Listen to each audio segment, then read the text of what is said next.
साथियों नमस्कार। BSc first semester प्राणीशास्त्र प्रायोगिक की प्रादर्शों की श्रृंखला में आज हम देखेंगे मोलस्का संघ के माइटेलस को। हमारे सामने मोलस्का संघ का जो जंतु है माइटेलस, ये पेलेसिपोडा या बाइवाल्विया में आता है। सुंदर सा चित्र है। नीचे इसमें आगे की ओर ये अम्बो है, इसके नीचे की ओर लंबा सा फुट है। हिंज दोनों साइड के सेल को आपस में जोड़ता है। गोल गोल लाइन्स ऑफ ग्रोथ दिखाई दे रही है। पीछे की ओर ये फ्रिंज मेंटल एज के पेपिलेज दिखाई दे रहे हैं और ऊपर की ओर ये बड़ा सा जो है एक्सहेलेंट साइफन है। बाइसोजीनस ग्लैंड्स पाई जाती है जिससे निकले हुए बाइसस थ्रेड्स हमें दिखाई दे रहे हैं। इन थ्रेड्स की सहायता से ये सबस्ट्रेटम पर चिपका हुआ होता है। तो शुरू करते हैं इसके क्लासिफिकेशन को। माइटेलस हमारे सिलेबस में है। फाइलम मोलस्का, क्लास पेलेसिपोडा या बाइवाल्विया, गण फिलीब्रैंकिया, प्रारूप माइटेलस या समुद्री सीपी।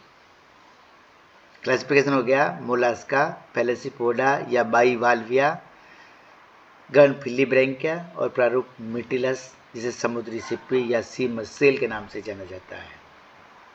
आवास और स्वभाव के हिसाब से कम ज्वार वाले क्षेत्रों में 2 से 3 फैदम की गहराई पर चट्टानों, लकड़ी के गट्टों पे चीज़ों से सूत्रगुच्छों या बाइसस थ्रेड के द्वारा चिपका होता है। ये बाइवाल्व सीडेंटरी मोलस्क है। फिल्टर फीडिंग के माध्यम से भोज्य पदार्थों को ग्रहण करता है। इन करंट वाटर में आए हुए प्लैंक्टन्स को फिल्टर करके भोजन के रूप में ग्रहण करता है और एक्सकेलेंट के द्वारा पानी को बाहर निकालता है। वितरण की दृष्टि से यह संपूर्ण संसार में पाया जाता है, परंतु भारत, यूरोप, संयुक्त राज्य अमेरिका, कैलिफोर्निया और सैन फ्रांसिस्को में विशेष रूप से मिलता है। इसे समुद्री सीप या सी मसेल भी कहा जाता है।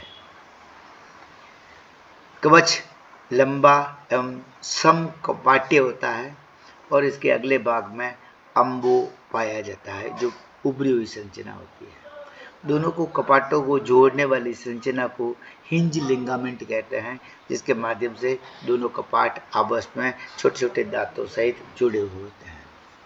इसका फूट जो होता है ये नीचे की ओर लगा हुआ बेलन के आकार का लंबा फूट इसमें पाया जाता है।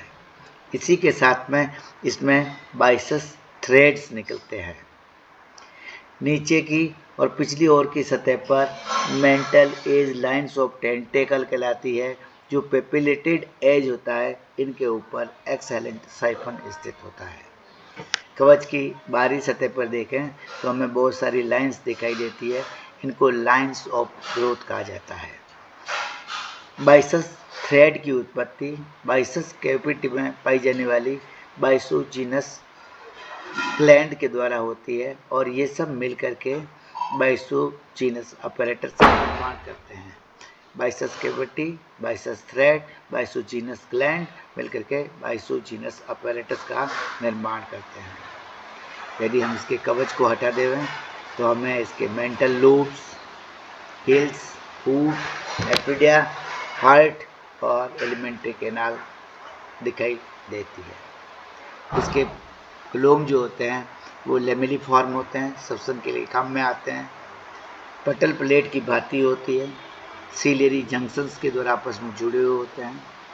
आगे की ओर पाई जाने वाली एडेक्टर मसल छोटी और पीछे की ओर पाई जाने वाली मसल जो है बड़े आकार की होने के कारण इस स्थिति को हेटेरोमायरियन कहते हैं। इसी प्रकार प्रावर, पिछला प्रावर बड़ा और अगला प्रावर छोटा होने के कारण इसे एनिसोमायरियन अवस्था कहते हैं।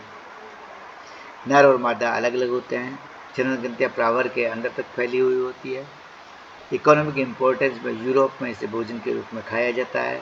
समुद्र के किनारे रहने वाले भारतीय भी इसे भोजन के रूप में प्रयोग में लेते हैं।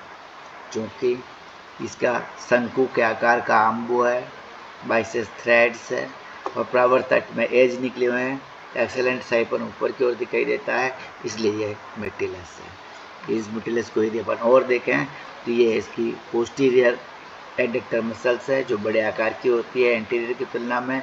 राइट साइड का मेंटल, लेफ्ट साइड का मेंटल, ये इसके गिल्स या टेनिडियम है दोनों साइड में, और फिर ये इसका बेलन के आकार का लंबा सा फूट है।